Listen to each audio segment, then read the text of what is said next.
What is up, guys? It is AJ, and we are talking about the fight between Aleksei Oleinik and Chris Daukaus. Big fight in the heavyweight division. Up-and-coming guy is Daukaus, looking good, knocking fighters out. His last fight, he knocked out Rodrigo Nascimento in 45 seconds, and Nascimento was a pretty good prospect with very good grappling skills.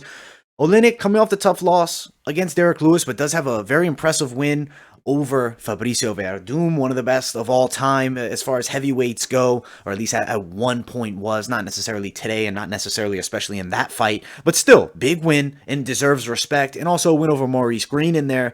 Jiu-Jitsu, very high level. He's a combat sambo fighter with extremely good submissions, and he can hit them from very strange angles. Ezekiel chokes from the full mount bottom.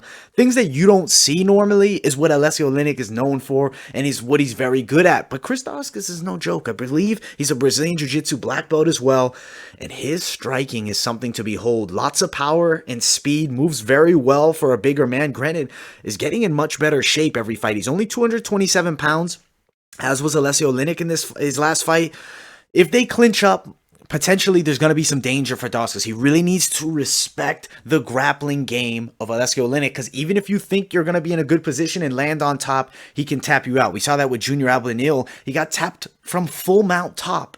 Aleksei Oleinik pulls him on top. Also, I think Victor Pesta was in that same situation with him, and they get tapped out, and they think they're in full mount, and these Ezekiel chokes are just fully locked in. Oleinik is special. He's the boa constrictor for a reason. You respect him on the ground, and I think Chris does. He's a smart fighter with a lot of potential. His brother is also very good.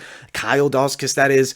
I think we see a good fight between these two. I think that we actually see Daukaus win it, though, but it's not going to be easy, and there is a possibility of an upset. There could be a spoiler here for the up-and-coming prospect, but I think we're going to see Daukaus win this fight. Potentially could see a second-round knockout.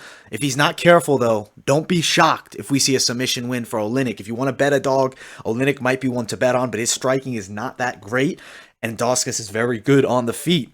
How will Daukaus react to the attacks by Oleinik trying to get the fight to the mat? I think he will defend.